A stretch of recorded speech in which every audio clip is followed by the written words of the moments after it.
It's 3 o'clock and it's kind of late in the afternoon, so we're gonna go ahead and get this meeting started on time. So my name is Therese Butler. I'm president of the SB HOA2 board, and I'd like to call the meeting to order. And the first thing we'll do is introductions of our board members. And to speed this up, I'm just going to go ahead and do it.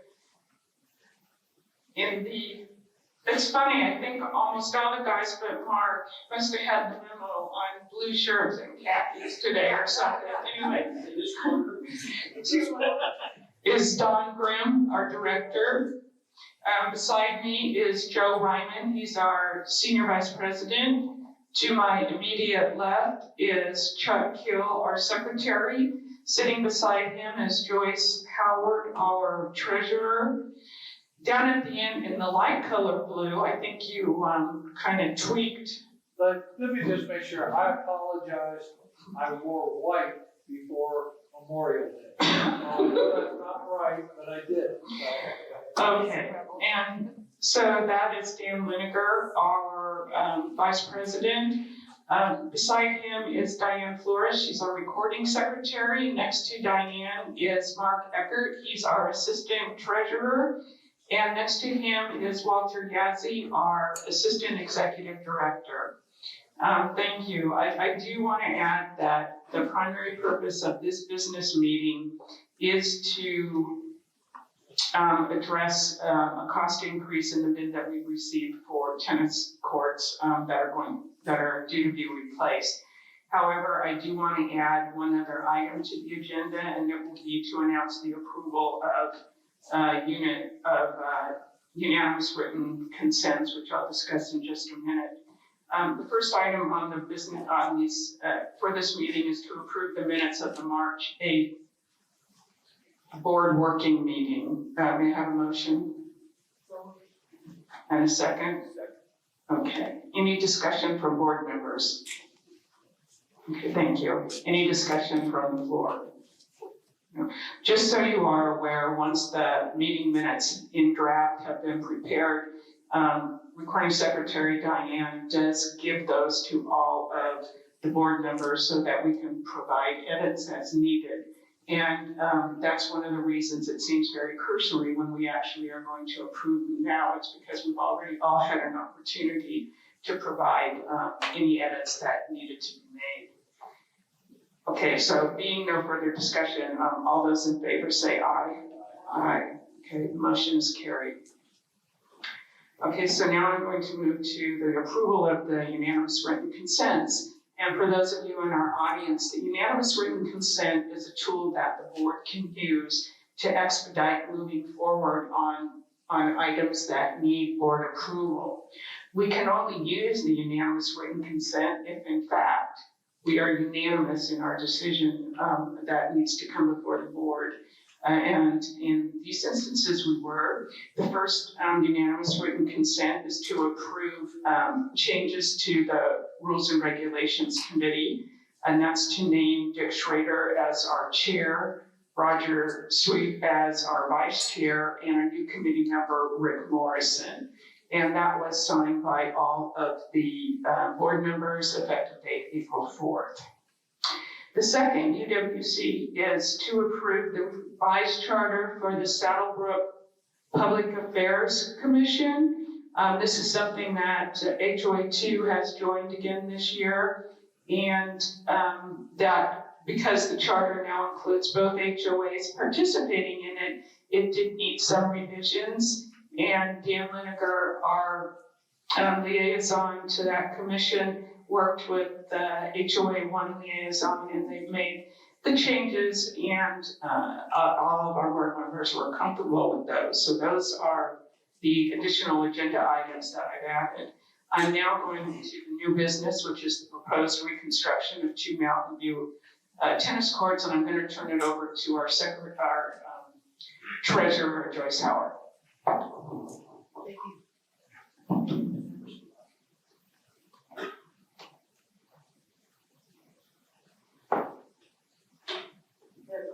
I think I got it now. Thanks. Okay, thank you, Therese. Just a little bit of background on the situation that we have now. As many of you know, the one particular tennis court out here at Mountain View has been unplayable for at least a year, maybe more than 2 years, and we've actually been struggling with trying to get it into a playable condition for going on 4 years now. So last year, we had gone through and talked to Walter, talked to the tennis committee, and determined that it keeps going now. Determined that the resurfacing process that we tried was just not working, and that we would really need to do some post-tension on these courts. And so we put this into the budget for 2022 to do the 2 courts that are particular problems. And we based our estimate in the budget on an estimate that we had received from one of the contractors. And that was for a total for the 2 courts of $160,000. So this year we've gone out, and Walter will walk us through the bid process. But the bids that he's gotten back are for considerably more than the $160,000. So the HOA2 procurement policy requires that if a budgeted item that was budgeted for $25,000 or more is over budget, then the whole board has to approve that procurement. So that's why we're here today, to go through this process, to take a look at these bids, and to determine what we think the next step should be. So with that, I'd like to turn it over to Walter to go through the bid process.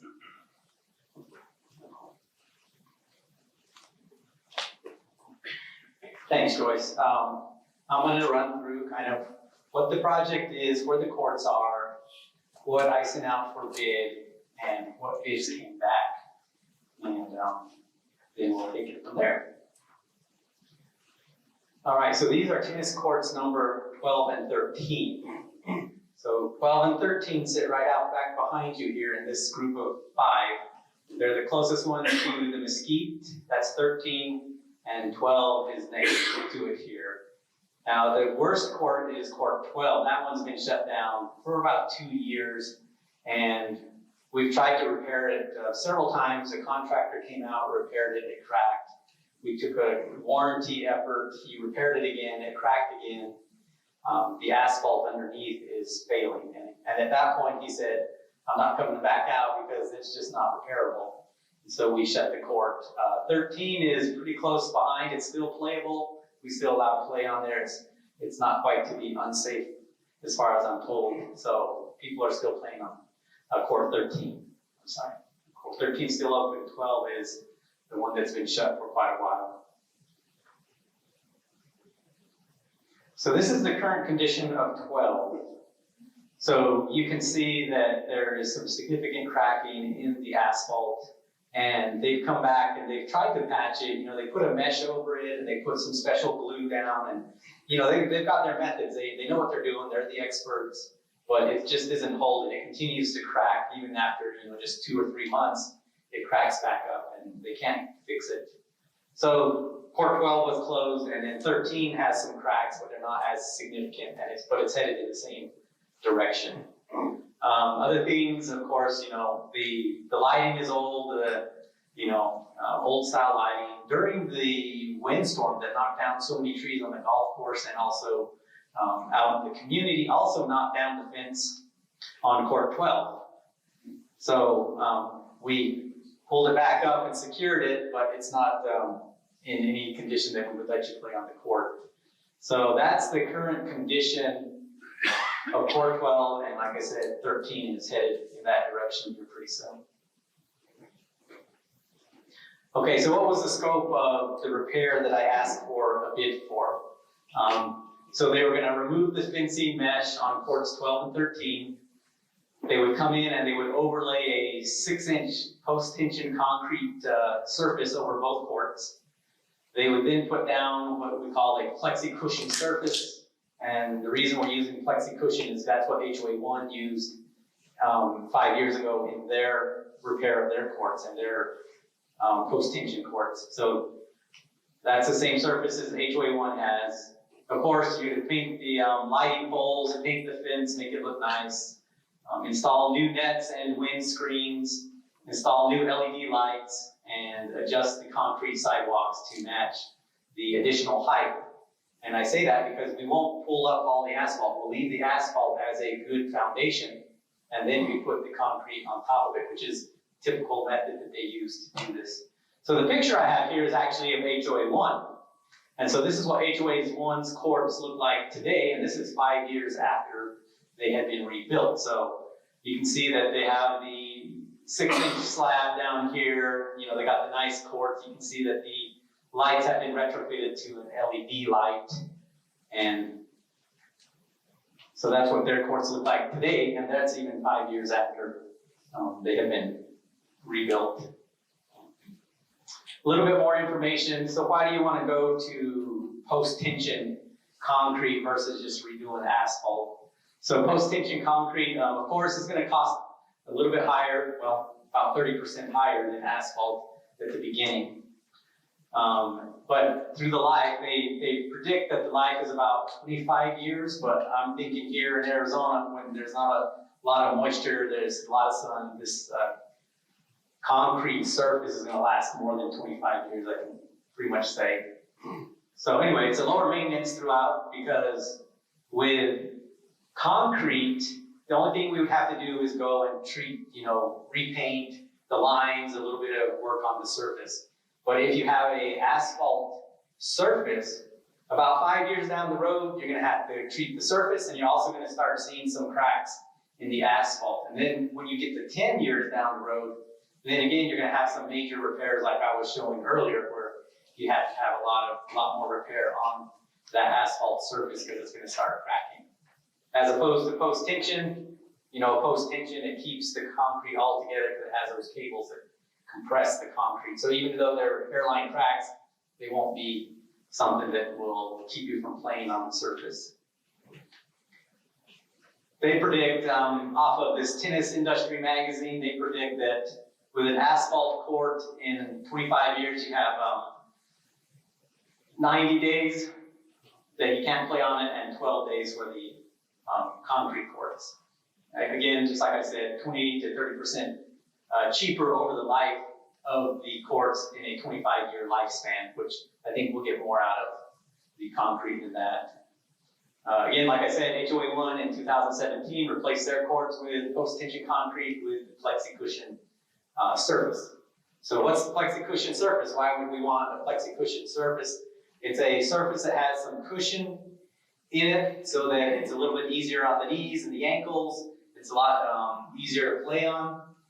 So where do we get that from? Well, Australian Open uses it, so if it's good enough for the Australian Open, it's probably good enough for us. I mean, I know some of you might be at that level, but so we don't want to ruin your game here. But anyway, what is it? You got your surface here. This one shows asphalt, but it can be concrete.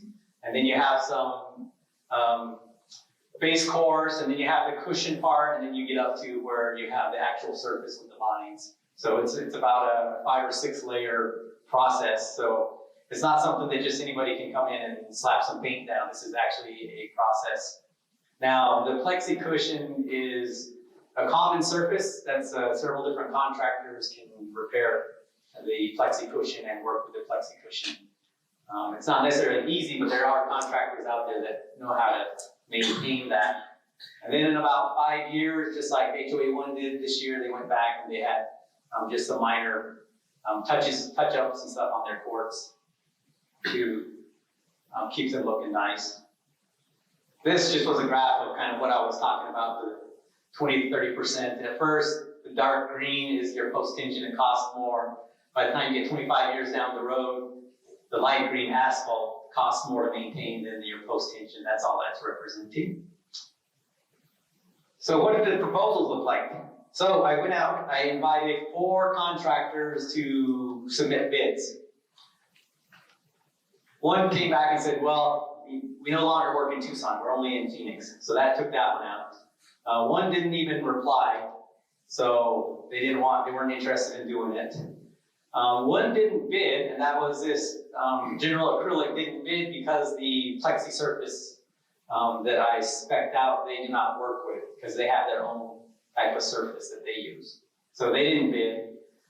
So that makes sense. Only one contractor, Elite, showed up to the pre-bid conference. So Elite came out, looked at the courts, made his bid, and we got one out of the 4 contractors. We got one proposal. Now that proposal, as you can see here, was $334,000 versus the $160,000 we had in the budget. So said, okay, well, let's go check the other guy then, the guy that has his own surface. So we went back to General Acrylic and said, hey, okay, let's open this up. Let's see what you have. But his surface is proprietary, and there's not a lot of people other than his company that works with that surface. But it's a big company. I looked them up. They've been in service for, I think they've been doing this for 26 years. They've been around for 50-something years. They seem to be in the Southwest. So they do, I guess, I didn't have a lot of reviews on it, but they do some work around the different states here. Anyway, he came back in.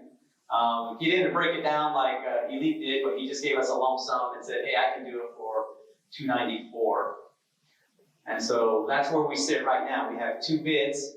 We have Elite, and you can tell, and I'm guessing that, the plexi cushion system or the surface and the LED, those are going to be pretty comparable. Either company does it. So I think the real cost probably comes into the post-tension slab. And talking with the pickleball folks, their contract, I think, went up maybe about $30,000 from when they got the bid to now, because concrete, the cost of concrete is just skyrocketing. And so that also makes sense where, a year ago we were told $160,000, now we're sitting at, $300,000. So the materials are going up just a bit. And so that's where we sit with the bids. And I think that is where I want to get to. So. Well, does you have a recommendation? So, my recommendation really would be, I know it's a lot, but to go with the post-tension slab. In the end, I think it's actually going to cost less, like you saw with the 25-year lifespan, and I'm guessing that we're going to get more than just the 25 years out of it. It's the trend that's going on. I mean, that's what they're doing when you look on the internet. It's all recommended that you go to these post-tension slabs. And so all our other, Desert View preserved their post-tension slabs, minor maintenance in those areas. Again, it's one of those things, just like energy savings, you have to invest up front to save money later. So, but both of the bids are for post-tension, correct? That is correct. Yes. All right. So the difference between the two, like I said, the Elite Sport, the plexi cushion, that's more of a common surface. I think there's more contractors out there that are familiar with that product. Where if you go with the General Acrylics, I looked at they have comparable type materials. I looked at that stuff, but it's more specific to them. They manufacture it, and that's something that you maybe, I guess, kind of stuck with them servicing it. And how local are they? Their main office is in Phoenix. Okay. Another question I have, because it was something that you brought up when you talked about the fence that went down over the Labor Day issue. Did you include that in the insurance claim that we put in for all the damage we had? I don't think Damon included that because we didn't actually replace it at the time. We just stood it back up. So yeah, so we didn't have any type of cost estimate on. Okay. What I would like you to do is to re-verify that. And I know it's not a lot of money, but if part of that can come out of the insurance money that we received, it's whatever small amount it is. It's taking the pot of money from somewhere else. Thank you. Okay. And you stated that the fence fell over.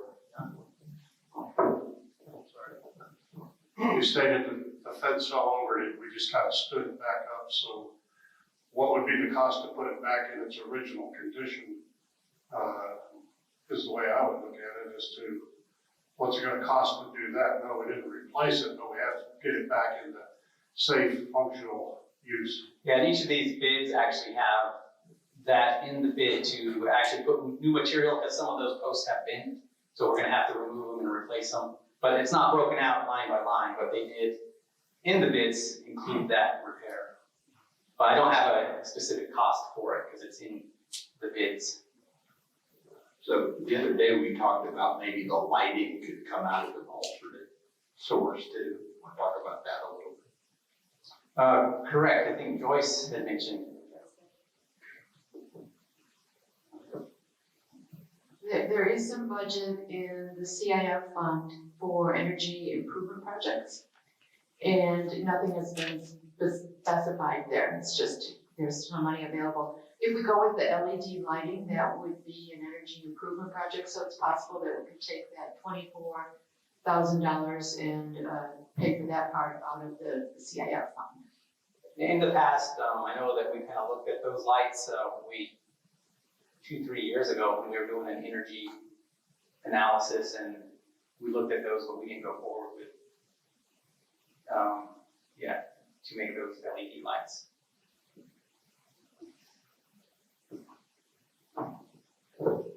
So I guess one question I would have, and this is really for the tennis player, being a tennis player also, and I know I've asked the question already, so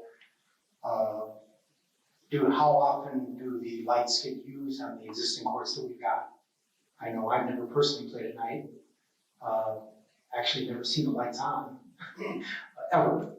So how important is replacing the lights on these two courts with having lights on all the other courts? I can take this question. The lights that were put up at SaddleBrooke at courts 1 through 8, when they did the post-tension 5 years ago. Oh, is that They're not turned on, so it's not. Try this one. Hello, that sounds a lot better. I am Debbie McGeehan, the HOA2 liaison to the board here, to the FW and our committee.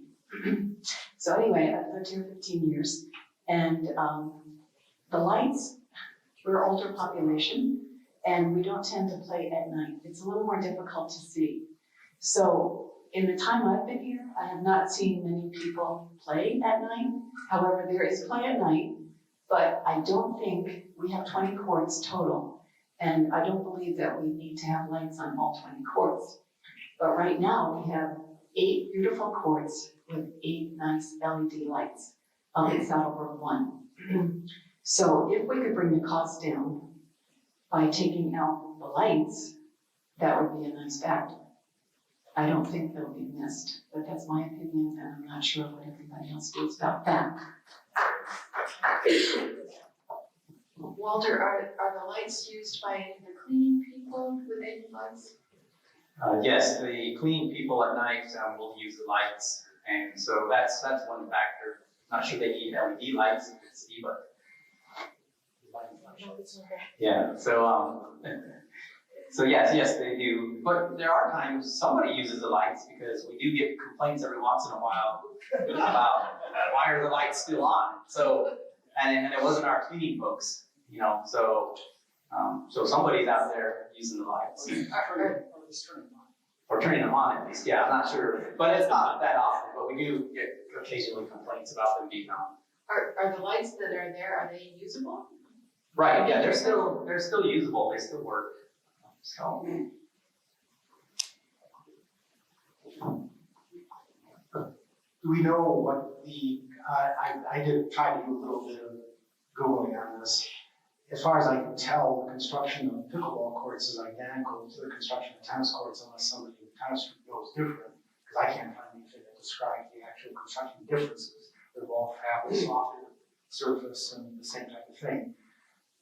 Do we have any idea of what the contract that's doing the pickleball courts would charge for the equivalent of 2 pickleball courts for 1 tennis court?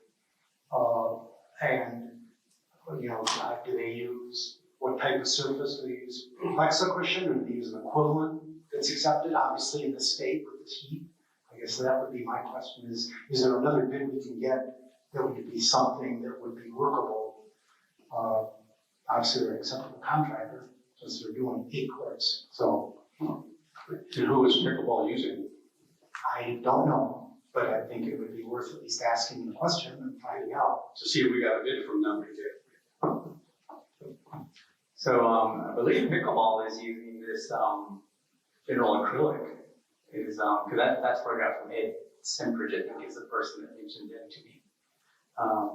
And they're not using plexi cushion, they're using a different, type of surface, another popular tennis surface, but I can't remember what the name of it is. Something like Norid, or I'm not sure if you're familiar with tennis surfaces. So they will do something with something other than their proprietary service, it sounds like. So, okay. I guess the other question I've got, which is more of a purchasing question, is I know that the general rules for the HOA are that we have to have 3 competitive bids, unless it's an emergency scenario. Obviously, we only have 2 bids, so I guess 3, what position does that put us in from a standpoint of being able to even pursue something like this without meeting the requirements from a purchasing standpoint? And I think this was information that we got from Jason, our counsel, when he did his presentation to the new board for board training. What we have is a policy, and we can override the policy if we need to. And so we could move forward. Well, I think there was an attempt.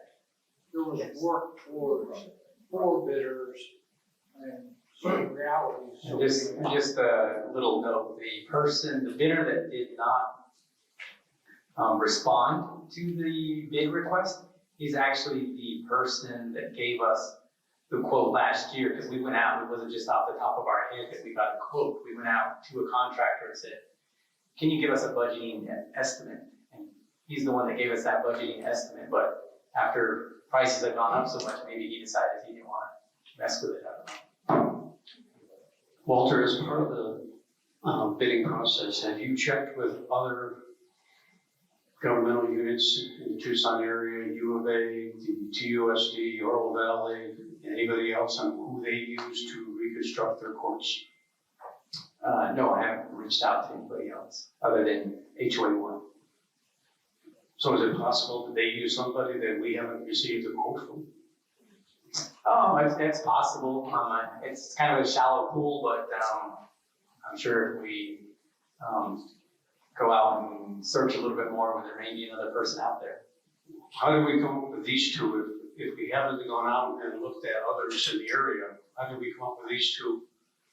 So the first one was one that bidded on HOA 1s, but they don't work down here anymore. The second one is the one that Robeson uses several years ago when they built their different courts. So he's the one that didn't respond, but he did give us those estimates last year. So that's the one Robeson uses for many of their courts. And then, like I said, Elite did HOA 1, they won the bid there, and General Acrylic also bid, and they were actually the second lowest on HOA 1 courts, and they are also, I think, involved with the pickleball courts. How long would it take to find out who those other entities use? U of A, Oro Valley, TUSD, whoever. Oh, TRC is doing anything with their courts. I can tell. I played there this morning. I can't tell you, I just have to go reach out and see if I can figure that There's out. got to be hundreds of courts in the Tucson area. Yeah. I think that we're kind of in a time crunch here, because this bid from Elite is only good for 30 days, and so is the other one. And the Elite bid is only good until the 13th of this month. Yes. And I did ask Walter if he could push back on them to get a lower cost. And Walter, you can tell us what they told you. So I went back to Lee and just showed him how shocked I was at the price they brought in, and shook the tree and said, hey, is there any way that you can kind of lower this bid? And they turned around and said, well, in 30 days, your bid is gonna go up. The fencing and the concrete materials are increasing in cost. And so in 30 days, if you don't sign, then you can expect an increase in cost for the bid. So it backfired on me. I'd also just like to remind everybody that it is a narrow pool of contractors available to do this. It isn't deep. So I don't know how many else will be out there, how many others. Did they tell you what the warranty period is for these courts? I can't tell you off the top of my head. I know General Acrylics was a couple of years. I remember seeing that in the Joyce, you have yours? And it's new.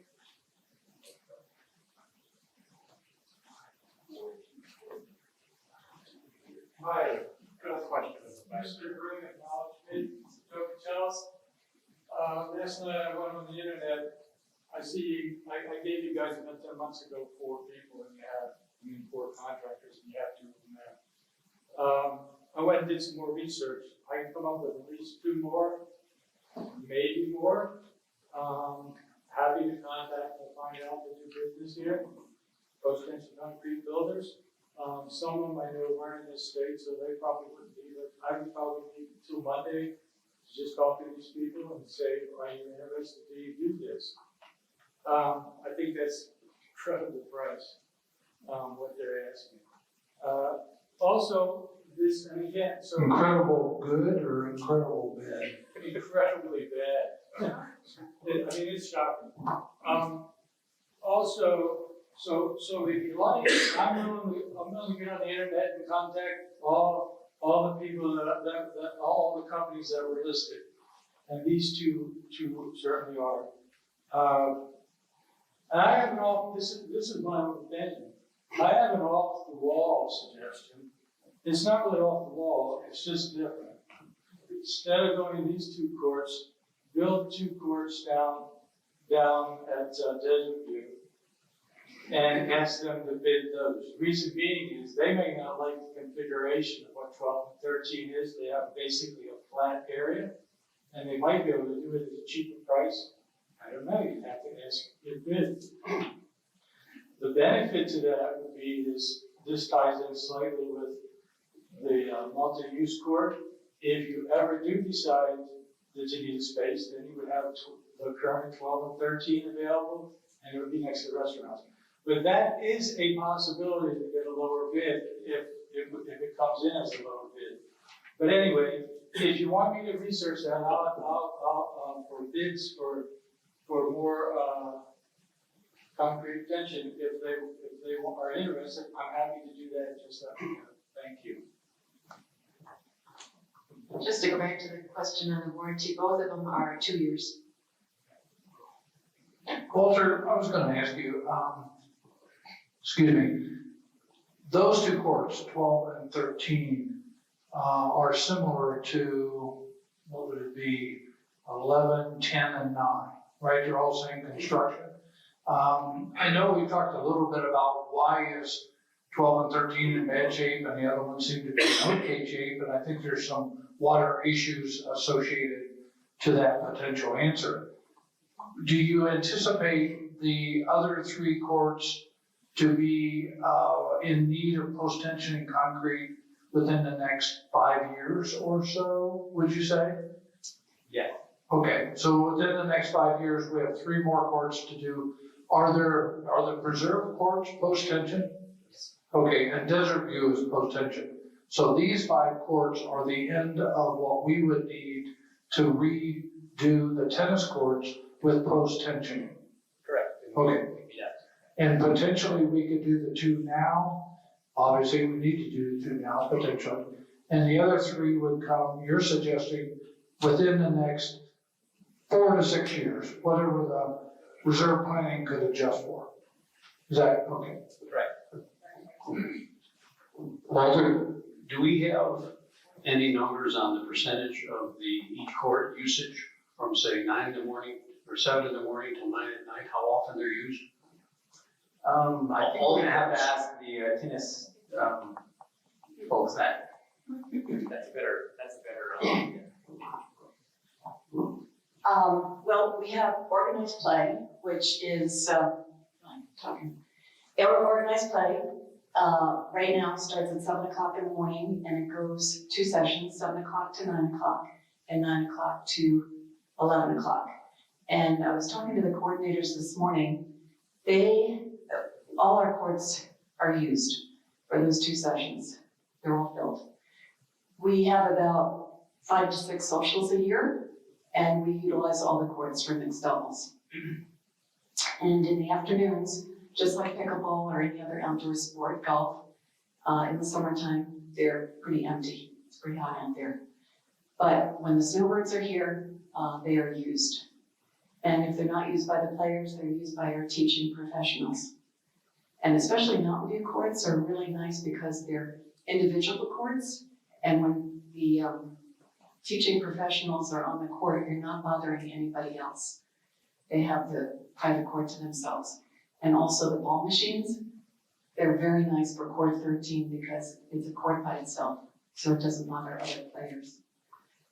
So the courts are utilized a lot. And teams.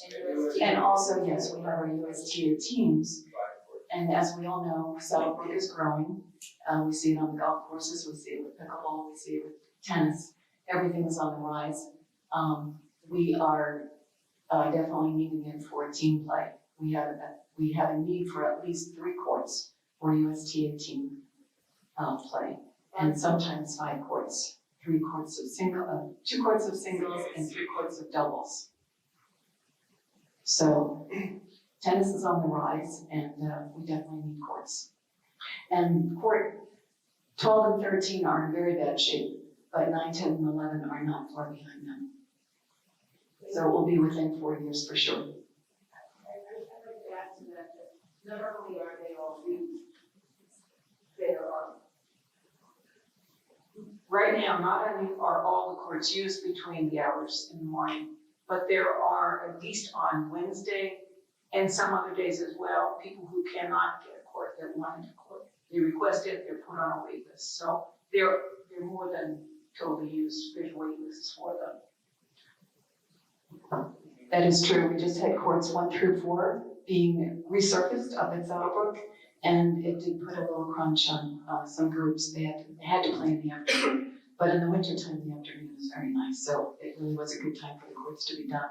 So Mark, I think Dave Palmieri, when he was on the board, actually went and collected some of that information. I'm not sure if he still has some of that, but I know that he was looking for stats. Well, it was post-pandemic, pre-pandemic, and the numbers that he had just came out of something available online, and it didn't take into account some other things that we need to know about.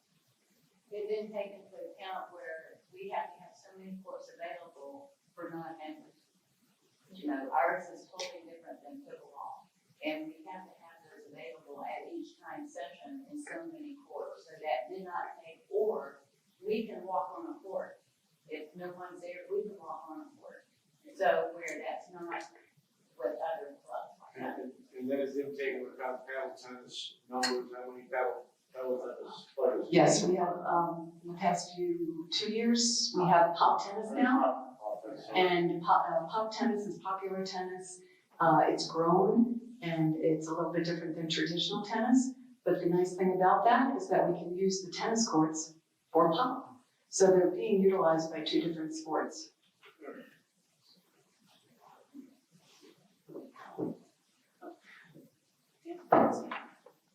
You guys? I'm kind of concerned that if we do this, potentially our county assessment's gonna go up. Do you think that's an issue that we should deal with?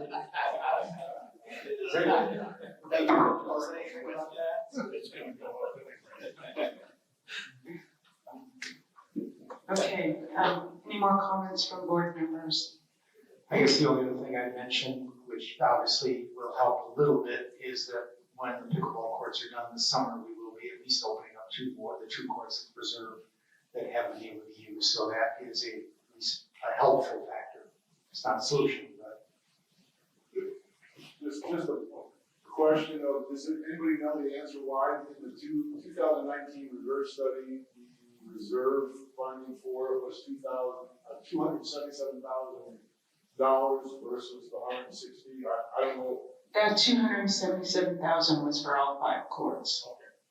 Yeah, I just happened to see it and I didn't know why it was. So. Yeah, and that was for a 2026 was the assumed life cycle when they would have had to be repaired. However, as has been alluded to, there is probably an underground spring that runs underneath where 12 and 13 are, which has probably made those courts go bad earlier than that. And correct me if I'm wrong, Walter, but there's also going to be a water barrier, correct? And installed? So yes, with the moisture in the ground, there is definitely a higher moisture content. I think it comes off the hill behind the swimming pool. The water kind of comes down into that lower area. So, but the way that, and that's another reason that I would go with post-tension slabs is because if you put a post-tension slab down on that asphalt, that post-tension slab will not be affected by the moisture content of the ground because it'll be, concrete. It'll be held together with the cables. So it kind of eliminates the concern with that movement in the ground. What was your other question? It was moisture and moisture barrier. Yeah. So in the process of building these things, they put a moisture barrier down on the asphalt surface. They'll put 2 barriers down. They'll put 2 sheets of plastic, and actually the 2 sheets of plastic help because the 2 sheets of plastic have a little bit of room between the 2 sheets. And so you have a sheet on the asphalt, you have the next sheet, and then you have your concrete slab. So when the slight expansion and contraction happens, the 2 plastic sheets actually move a little bit and keep it from cracking. Walter, the 277 for the 5 courts coming in 2026, is that post-tension? I believe the line item said concrete on it. And if you're gonna do concrete, you might as well do post-tension. There's no reason to just put concrete, that's just gonna crack. Is that a yes or no? That's yes. So the 277 is post-concrete or the post-tension? I believe we had that conversation with Stephanie when she was doing that line item back in 2019, 16 or whatever. 2000. So we're paying $334 for 2 courts. It was $277 for 5 courts of the same material? That's correct. So it's gone up that much. Yeah, and that, was their guess when they put the reserve numbers together. That reserve study was done in 2019, and they used an inflation factor from the current prices at that time of like 2.5%. So obviously we tremendously outgrown that. I would just add that I think it was undervalued at that point in time. So it isn't like it's been inflationary. I just don't think it was the right number. I know we've had a lot of conversation. I'll just make my point and I'll be done with it. I think the tennis club has been very gracious to HOA2 especially during the period of growth for pickleball. And I know it wasn't easy, but we were able to use 2 tennis courts during that period as a preserve, which really essentially brought tennis down from 12 courts to essentially 8 courts. And I think the tennis club should be thanked, and from my perspective anyway, I'm not a tennis player, but I think they should be thanked for that support during that period. So I really appreciate what you guys have done. It's helped another amenity grow, but thank you very much for that. The only thing I'll say is, I think it's time to get on with fixing these courts. It's a major amenity for us, just like golf, just like others are. And I'm sorry we missed the boat a couple of years ago when we probably could have had 4 courts done for the price of 2. But I'm in the camp of moving forward, getting them fixed. Thanks for the tennis club's support during this period, and I think it's time to give a little support back. So That's my opinion.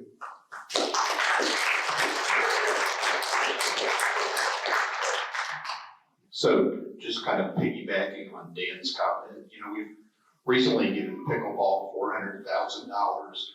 We're spending several $100,000 on golf carts. We're going to spend $3 billion on golf carts. Golf course, sorry, golf course. The board, it wasn't our board, but the board made a commitment to the tennis club that they're going to fix these courts. And yes, it's unfortunate, it's more expensive than we thought, but I think we need to live up to that commitment. I support that. yeah, I guess my input would be, I would agree with you, other than I think that I would like to see us delete lighting, because based on what I'm hearing, it really isn't needed, and it sounds like most of the tennis community agrees that we've got plenty of lights on the other courts. I don't know, that would be my proposal, at least let's state the lighting that probably is never really need to be used on those two courts. It would help ease the pain a little bit. I would simply say, an echo to that, I think the lighting is a reasonable thing to utilize to reduce the total cost. And given the fact that a prior decision that we made regarding golf carts has provided some money to us in that reserve fund that can fund the difference between the original proposal and these new costs, I would be in favor of proceeding with the bid without the lights.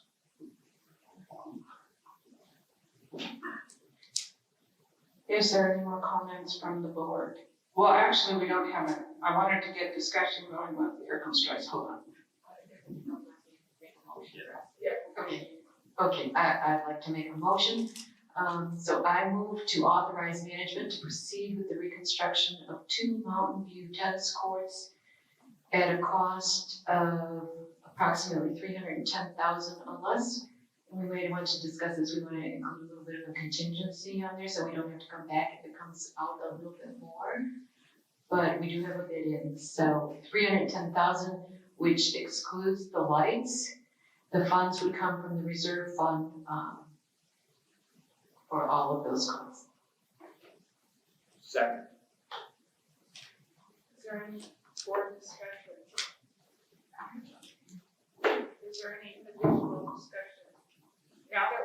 Now that we have an official motion on the floor, you do need to give your name, unit, and lot number when you give discussion. Thank you. Debbie McGeehan, Unit 29, Lot 58. Anything else? 5'6". Available.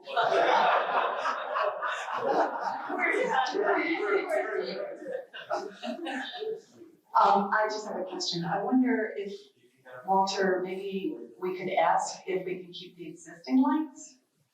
They're not LED, but if the maintenance needs them at night when they're. Oh, yes, that would be, that was what I was assuming that we would keep those, because we do need some lights out there. Okay, that's what I thought, because that would not be a big cost, because they're not gonna be on that much.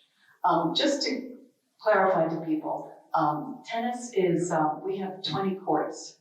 Robeson was going to build 2 courts down there by Desert View where that dirt pile is. And those were supposed to be number 18 and 19. So they never got built. So we have courts 14, 15, 16, and 17. And then it skips from Desert View up to the preserve, which is 20, 21, and 22. So some people think we have more courts than we have, but we do have 20, which is wonderful. And golf is the big amenity here. Pickleball is the next largest amenity, which is 650 people plus. Tennis, we have 450 plus members now. So they're all growing, and I want to thank the board for your great support and your nice comments. Okay. Any other comments from homeowners? Okay, there being none, I would like to go ahead and vote. All those who are in favor of the motion that's on the floor, please say aye. Aye. Any opposed? That being said, the motion is carried. Walter, get on it. Before somebody tries to raise the price even more. Appreciate it. Okay. One of the, actually, before we adjourn, I do want to bring something up to the rest of the board. As you know, when we had our board training in January, when so many of you came on, it was the recommendation of one of our trainers that when we have the executive director copies, that the board should not be there or should not be presenting information, because it's about the executive director and staff being able to address questions that they have that are operational questions and belong there. And that worked really well. We had somebody today who had a question for those of us who were in the room that were on the board. And so we did address that. But when the meeting was getting ready to adjourn, and you know, we don't get a lot of turnout for these meetings unless there's, you know, a crisis du jour.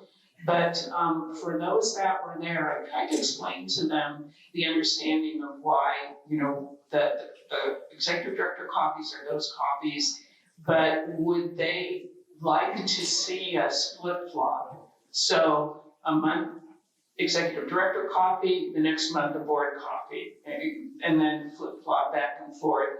And overwhelmingly, that's what they'd like to do. So I'm just bringing that information forward to all of you. It doesn't necessarily mean 7 board members have to be in every copy.